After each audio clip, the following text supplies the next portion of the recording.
This is Killer Innovations, a show about ideas, creativity, and how you can innovate.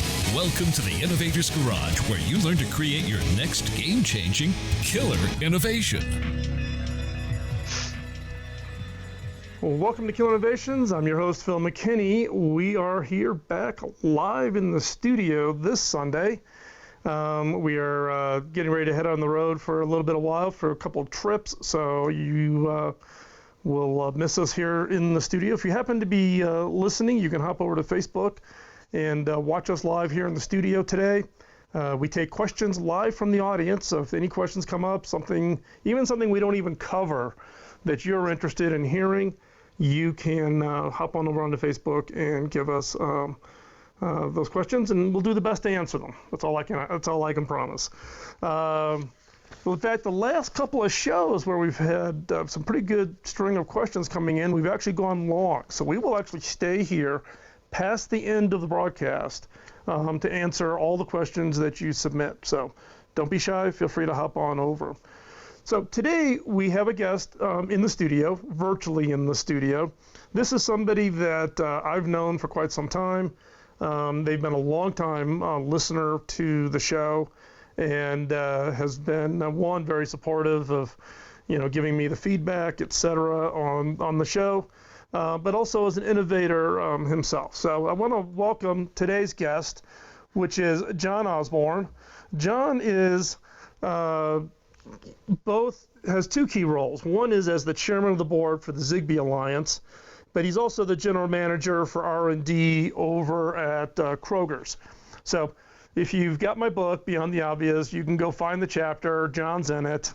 He actually was gracious enough to do an interview for the book where we talked about the challenges of taking innovation processes and implementing them. But that is not the topic for today's show. We're not going to get into the Kroger thing's well documented. Pick up the book. You can read it in the book. But today, we're going to talk specifically around John's role as chairman of the Zigbee Alliance and what that really means from the standpoint of how do you innovate in those kinds of structures. So first off, hey, John, thanks for taking the time out of your Sunday and joining us today. Great to be here, Phil, and hello to everyone out there on Facebook Live and on the radio. So, John, I was trying to remember back when you and I met the first time. You reached out to me from the show, but it's got to be like, what, 2009, 2008, something like that? Yeah, it's been quite a while. Yeah. You started your Killer Innovations podcast well before I found you, and we had a gentleman come in from FedEx who ended up starting the R&D team at Kroger, and he kind of introduced me to your podcasts, and the more and more I got into them, I had an hour drive to and from work every day. It filled up that drive time, and it was a good experience. So I reached out to you, noticed that you had some family in town, and we kind of put you together with some of the other Kroger folks. I think we did a meet and greet with the P&G folks as well. And ever since then, I think I've been kind of lurking in the corners and stalking you, as it were. Yeah, in fact, it was I did a little workshop that was a combination of the Kroger team and the Procter & Gamble team. And then I had my grandmother lived in Norwood, a little town there actually inside of the city. So every time I was back, you and I would try to match up. But then one time you actually invited me to come out to kind of where you're working on the innovation work, the first stores you were doing. You were putting the Zigbee wireless technologies into. And I'll never forget this, right? I go do a lot of visits, right? So we're making these arrangements. I said, well, give me the address of where this innovation center is at. And he goes, oh, no, I can't do that. I'm like, what do you mean? He goes, no. I'll meet you at this Kroger store at the Starbucks counter. Really? So we got this little 007 stealth thing going. So I ended up meeting John at the Starbucks counter at the Kroger store, and then got directed to where the innovation space was for Kroger Foods. I'll never forget that. That's one of those one of the more unique ways of meeting with innovation teams. So let's take a step back I'm guessing probably a lion's share of the listeners have no clue what Zigbee is. So give us the fundamental, basic definition of what is Zigbee. Sure. So, Zigbee for me, that I try to explain to folks, is kind of that wireless communication between machines. Everyone understands, for the most part, what Wi-Fi is. It's the internet to you, and it's high bandwidth, it's movies, it's emails, it's FaceTime, whatever. And then there's always the Bluetooth, which I deem the body area network. It's keyboards and earpieces and things of that nature. And then there's Zigbee, and we've been around since 2002, connecting devices. It's a 250K pipe that allows you to build a mesh network, allows these sensors to talk to each other, and ultimately, I would say we were the original Internet of Things, as it were. And since we've kind of gone through the evolution of things, I would say we're probably the premier Internet of Things for devices. So that's kind of the quick and dirty high level. And how long has Zigbee been out there? Been around since 2002. 2002. And we've had, I think today we're close to or around the 400 member mark. So we've got companies who are members of the organization. We're a nonprofit standards development organization. We've got companies from Europe, North America, and we have a lot of growth in Asia, China especially. So we're seeing consolidation of the industry. We're seeing consolidation of devices and stacks. So we've been kind of focusing on that with a new goal of how do we ultimately provide that connectivity for everything, instead of you as a consumer going to a store and looking for a home automation system, a security system, and trying to figure out, do they all work together? Do they plug and play together? And we heard that from the market many years ago, and we've been really working hard to make that interoperable message come true. So we've announced a lot of things here recently. You were at CES, you saw a few of the things as well, and we're still getting quite a bit of press on the rebranding of Zigbee, which is ... And we've had some demonstrations of the technology working with Thread, another organization that has kind of a IP stack for sensors, using our application layer. So we're really starting to see kind of the Internet of Things starting to come together. It is going to be interoperable, and hopefully this is what will kind of solve the problems for commercial and smart homes. So in the case of like Zigbee Alliance, you've got 400 members. Is all of the technology development handled as is it community contributed? Is it open source? I mean, when you say your stacks, who's actually building those stacks for the members' use? So it's definitely not open source. You have to be a member, and each company can contribute resources, whether it's mostly people, time, and money.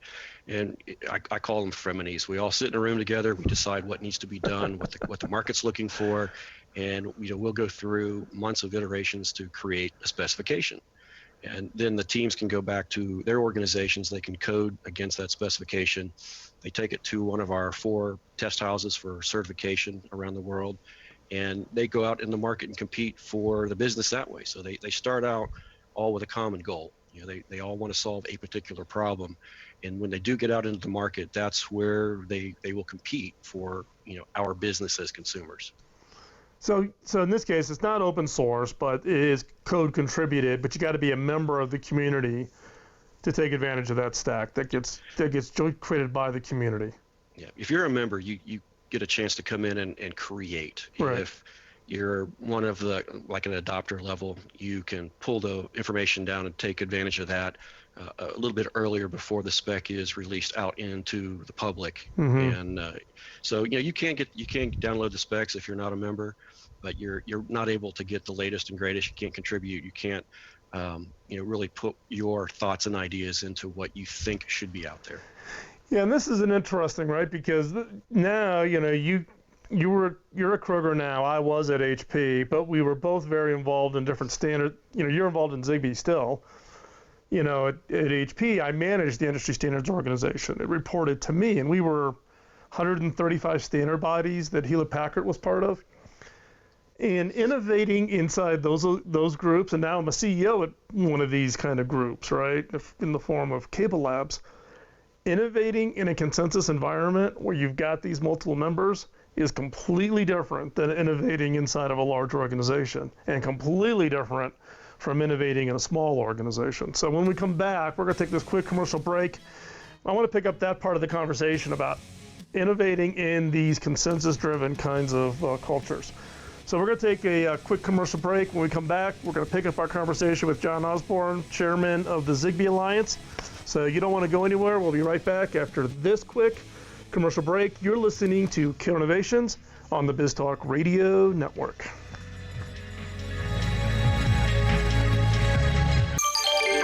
BizTalk Radio.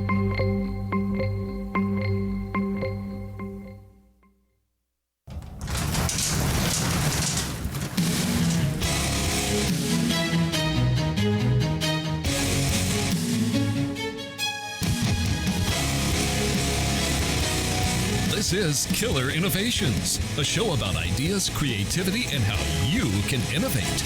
Welcome to the Innovator's Garage, where you learn to create your next game-changing killer innovation. Welcome back to Killer Innovations. I'm your host, Phil McKinney. We are here in the studio. We are taking your questions live via Facebook Live, so hop on over and ask your questions. In this segment, I wanted to delve into the challenges of leading organizations that are these industry groups, these industry R&D activities. You know, John is the chair at the Zigbee Alliance, which has 400 members. I'm the CEO at an organization called Cable Labs, which is the R&D and innovation lab funded by the global cable industry. So think of us as kind of the Bell Labs for cable. And I have a little bit of a different challenge in my role because I'm funded by 57 cable operators from around the world. But in John's case, you know, trying to meet the needs and trying to get consensus and agreement on specifications and technologies and interoperability and all those kinds of things. So John, what are your thoughts on some of the challenges when you think about trying to drive innovation in consensus-driven organizations or associations like Zigbee? It's a good question. It's a wonderful experience when you really get into it, because what we have is a leadership team today. We are spread all over the globe. You know, so you think about sitting in a boardroom and having these conversations, and really we do it, you know, via phone call, video links, things of that nature. And we have a very balanced organization, I would say. We've got silicon providers, we have product developers, we have end consumer devices, you know, whether it's a retailer like Kroger or Legrand or Schneider who's selling actual product to a commercial or smart home business.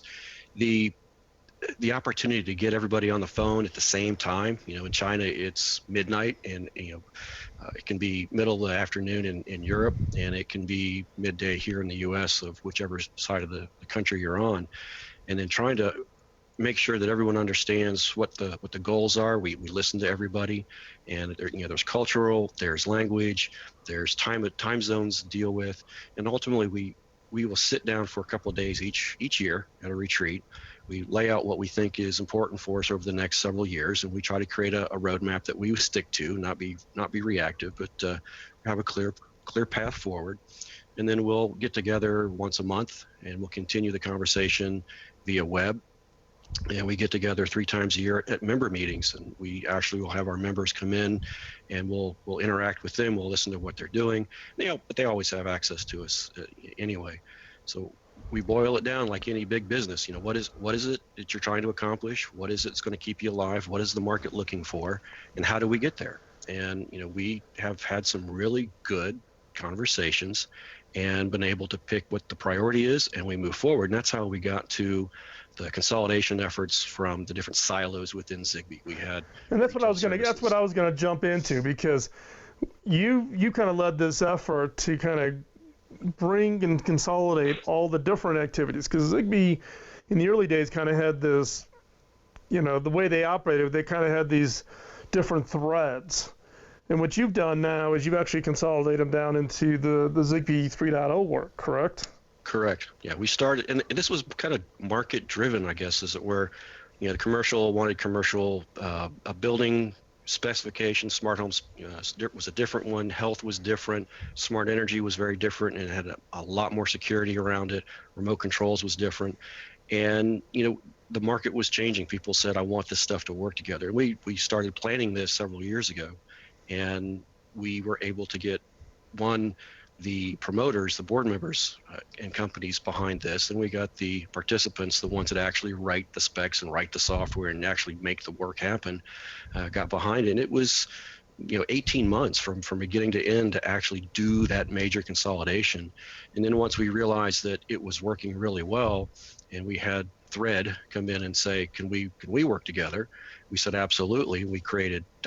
which is now able to be taken over really any application. Think about pulling all of this together under Wi-Fi, under Bluetooth, under whatever other technology might be out there. And that, in my opinion, is what the market's demanding. And I think we've gone a long way in solving that problem, and we did it very quickly. So talk a little bit, because I have a little bit of background on the Zigbee 3.0. You and I talked at CES, which is what kind of got us connected, and I wanted you to come on the show on this thing called ...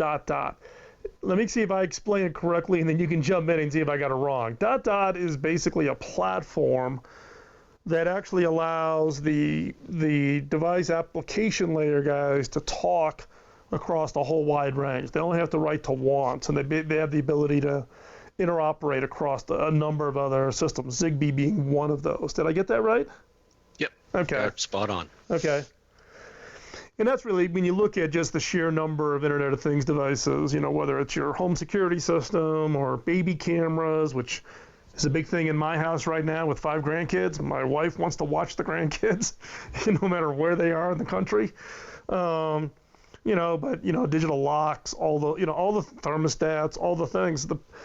And I think you're right. I think the marketplace is saying these kinds of innovations, these kinds of technologies, we need a radical simplification.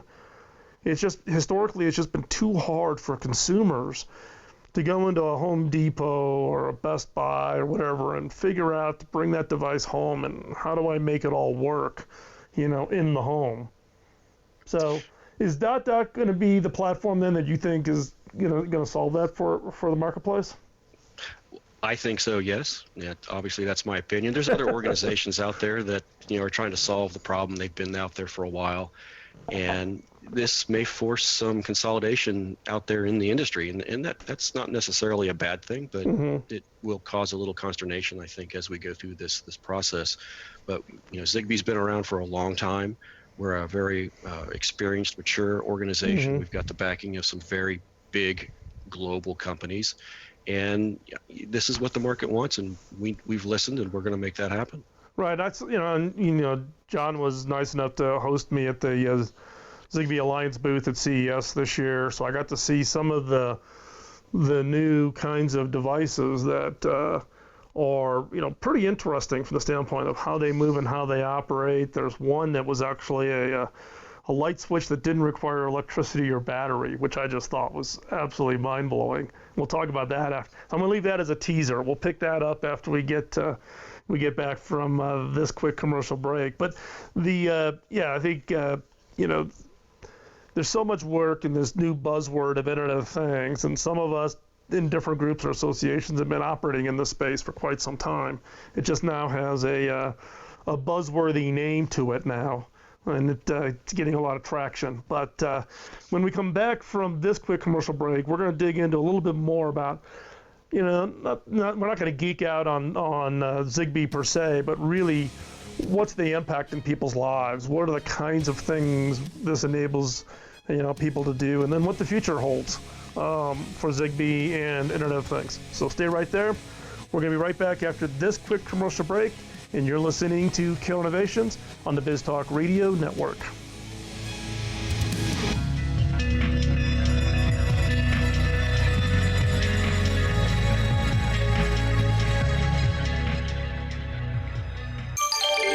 Biz Talk Radio.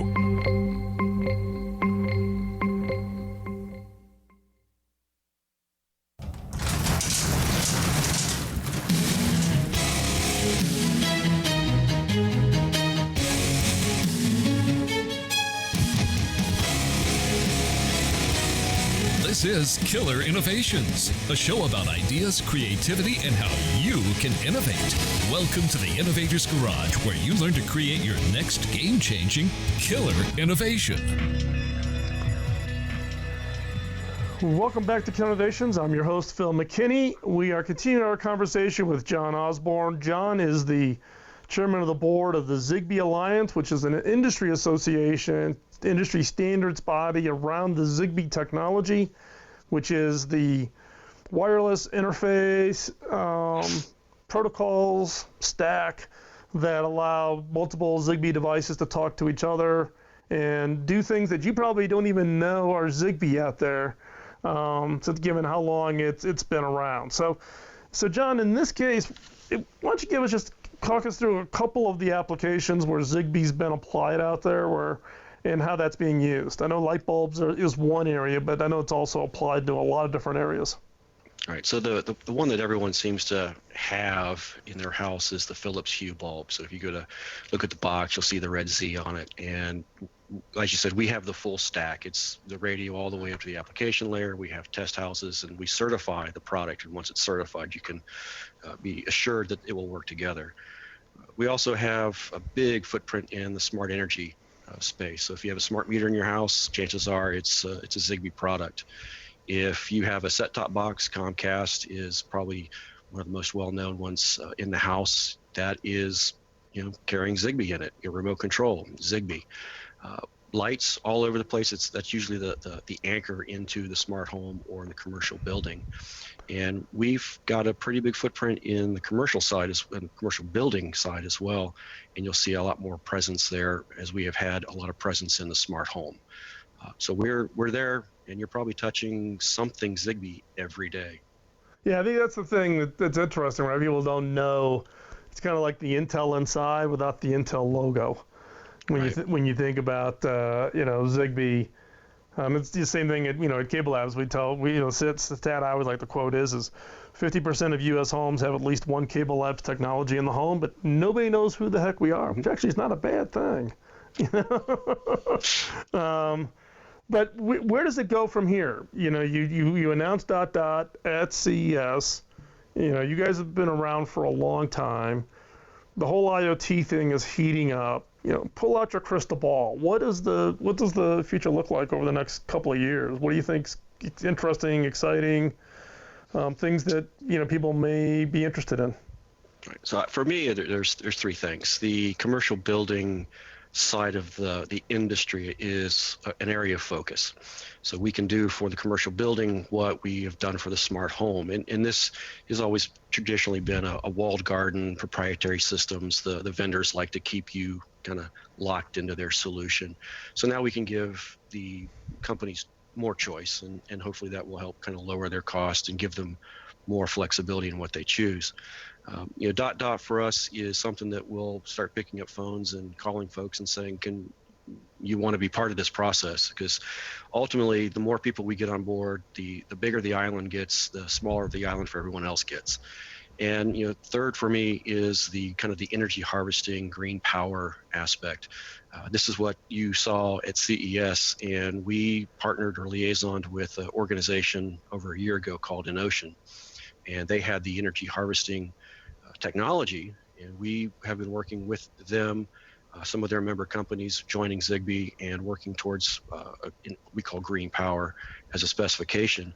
And whether it's your home or a commercial building, your device can be battery-less. So you think about how you do renovations in the future, how you do new builds. You simply just take that device, stick it on the wall, commission it to your network, and you can control your lights. No more batteries, no more wires. So John, explain energy harvesting. The fact that there's no wire going to it, there's no battery that you got to worry about, taking something apart and putting the battery in. Give a layman's description of what energy harvesting really is. So it takes, there's a device in here that came from, InOcean. They created, invented it, which is pretty cool stuff. It takes the kinetic energy of you doing something. If you're flipping a switch on or off, it is just enough power to wake the system up, connect to the network, send the message, and go back to sleep. First time I saw it was at CES behind a closed door about 2 years ago. It was a French company brought in their dimmer switch for a light bulb. They brought in a device from Legrand over in France, and a Philips light bulb. 3 devices all talking together, and I just kept turning the dial left and right, and the light bulb kept going up and down. And I said, "This, there's something here for this. This is big." And you think about commercial buildings and hotels that have devices everywhere.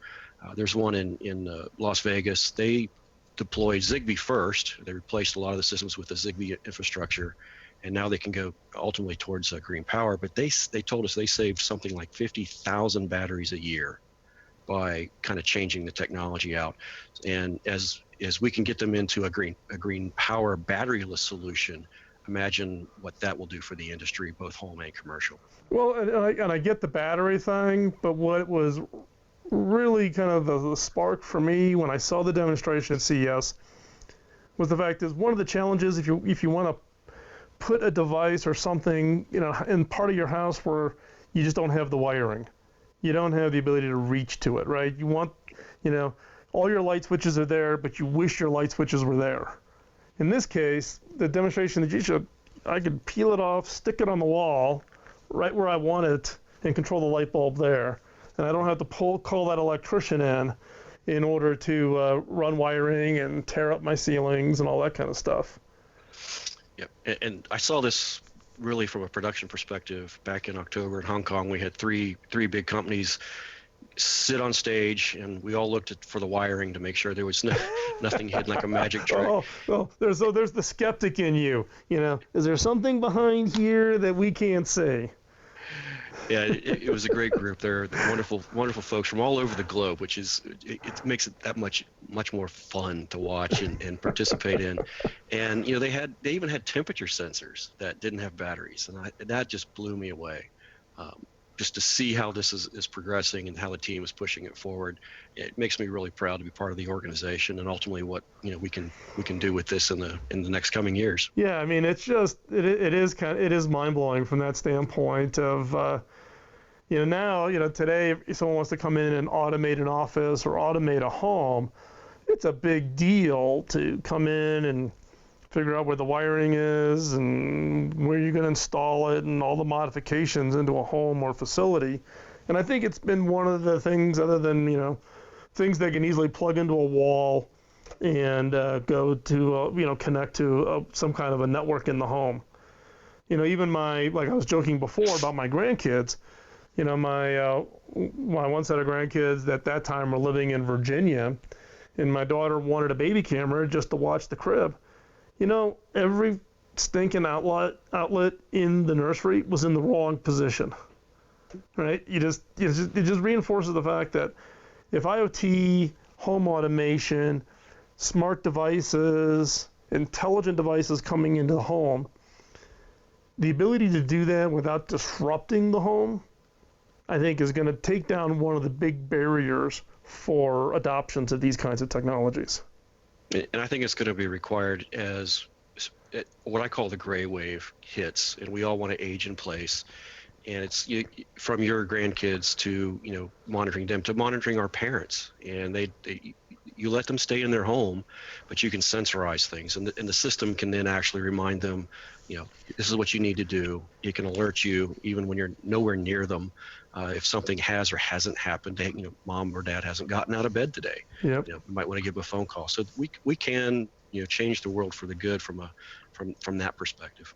Yeah, that's a good point, right? Because trying to get someone who's aging to get them to leave a house that they've been in for 10, 20, 30. In the case of my grandmother in Cincinnati, it was 60. She lived in the same house for 60 years. You weren't moving her from that house. So hey, John, I just want to thank you for taking the time out of your Sunday to come spend the time with us here at Killer Innovations. Really do appreciate it. We're going to have all the show notes along with all of John's contact information, over on the show notes. You just hop over to killerinnovations.com. We'll have all that information, and we'll link it out to both John personally, but also to the Zigbee Alliance, so that you can check it out. And if you're in the store and you're looking for home automation devices, you can see, what is it? It's a red Z, right? Isn't it what the branding logo is? So look in the box, find the red Z. That tells you that you're interoperable with all the other Zigbee devices that you may not even know you already have in your home. So stay right there. We're going to be right back. When we come back, we're going to talk about a quick update on what's going on here at Killer Innovations, and also the contest, where we're at with that. And coming up, talking about season 13 of the show is we'll start here in March. So stay right there. We're going to be right back, and you're listening to Killer Innovations on the BizTalk Radio Network.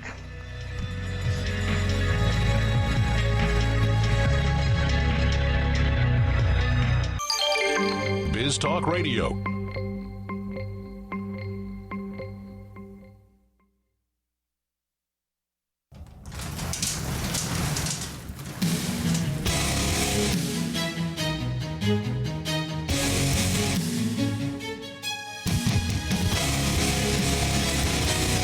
This is Killer Innovations, a show about ideas, creativity, and how you can innovate. Welcome to the Innovator's Garage, where you learn to create your next game-changing killer innovation. Welcome back to Killer Innovations. I'm your host, Phil McKinney.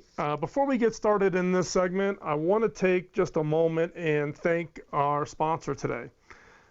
Today's sponsor, the sponsor for our show, and it has been for the last couple months, is Zoom. Now, Zoom is a video collaboration technology. We've been using it for over a year, and let me tell you, it is stellar. The video quality, the audio quality, the collaboration, screen sharing is just second to none.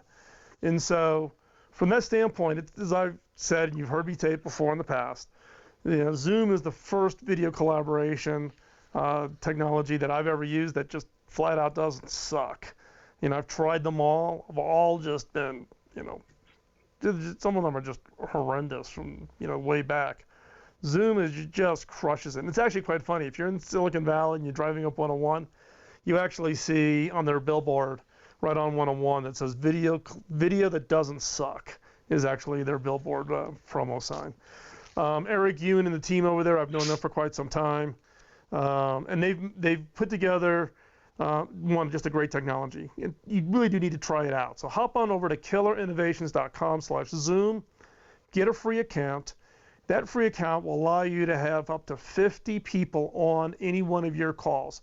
So you can try it out, use it with up to 50 people, see how it works, and let me tell you, once you try it, you're going to switch.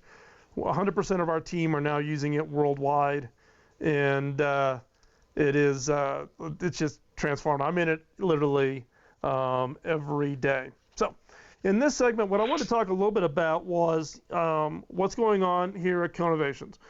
March 5th will be the start of season 13. Can't believe it.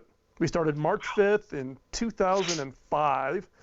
I was sitting in a Marriott resort in Arizona in the bathroom because it had the best echo sound for the microphone, and recorded the first show. And I thought I was going to do it just as a quick little experiment, basically as a way to address a question that I had with my early mentor, Bob Davis, who actually lives in Arizona now. And that is he put a lot of time into my career, and my question to him was, how do I pay it back? And he laughed because you can't pay it back. You got to pay it forward. You got to find a way to invest in others. Now, I do coaching and mentoring and those kinds of things for individuals.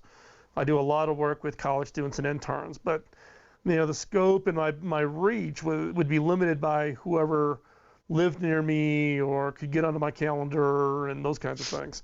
So in this case, one of the things that I thought of was, why not try this new thing called podcasting and extend the reach it out to more people to see if people would respond to me kind of, sharing my frustrations and lessons learned and all those kinds of things from from being in the innovation game, leading teams that take ideas and transform those into real products, real services, real things that ultimately have an impact both on the customers' lives, but also on the organization that I'd be working for.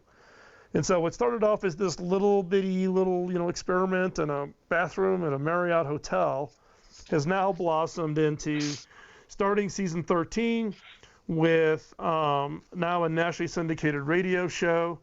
We are now on, we live stream. We're just wrapping up construction on a full multi-camera 4K broadcast studio here. We have a lot of new things that'll be coming in this year, not too far off, probably maybe another month or two. Some new content, new materials that we're going to be making it available. Yes, book number 2 is first draft is done, so we've got that going on also. So to celebrate the fact that we're getting ready to start season 13, is we came up with this crazy idea around a contest where you get to share the innovations that you're most excited about and most interested in. If you've been a long-time listener, you've been listening to me rant on things I like, things I don't like, my CES, summaries, those kinds of things. But here's your chance to share with me, but also the overall global listeners of this show, is to share what innovation you're most interested in. So all you need to do is go over and like us on whatever social media platform you're looking to share on, whether that's Instagram or Pinterest or Flipboard or Twitter or Facebook, LinkedIn, wherever it is you normally post. Go over there, like us, and then share the innovations that you're most interested in, most excited about. And then just mark it with a hashtag killer innovation. Don't put the S in, because it's too many variables for me to try to keep track of everybody who's posting. So share what it is, that innovation that you are absolutely just most excited about, the thing that just is rocking your world, things that you think are going to transform your lives, in the future. And so here's your chance. Just go over there, like it, so that way I can see it in my timelines on whatever social media platform it is, and then use the hashtag killer innovation. And what we're going to do is on the March 5th show, we are going to announce a winner. That winner gets to take over the show. So you can come here to Colorado, you can sit here at the table with me, you can drive the show. You can ask me questions, we can have a conversation, whatever it is you want to talk about. Shouldn't say anything. It's got to be within the context of innovation, creativity, and design. That's the theme of the show. It's been the theme of the show since the beginning.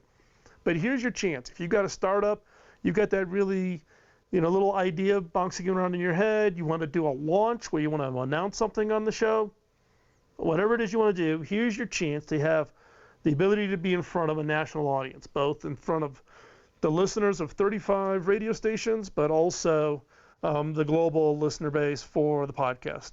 And the podcast has been on a real tear here lately. We've doubled the total downloads in the last 6 months. So 6 months ago to now, we've doubled the number of listeners. So we greatly appreciate this. The show would not exist without you, the listeners. So that's really the big activity we got going on between now and March, but stay tuned. We've got some new interesting content coming up here in the next couple of months, but right now we're all focused on season 13. So stay right. Well, we're going to actually wrap up the show at this point. Now I'm all confused. We're going to wrap this up. I'm going to thank you for taking the time listening to this Sunday. Don't let the antibodies get you down. You're listening to Kill Innovations, and we'll talk to you next Sunday.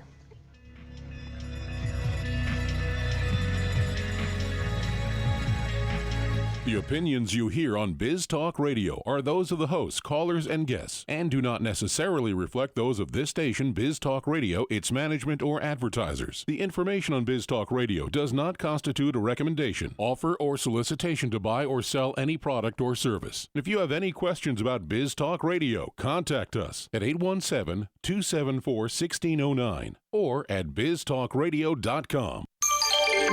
Biz Talk Radio.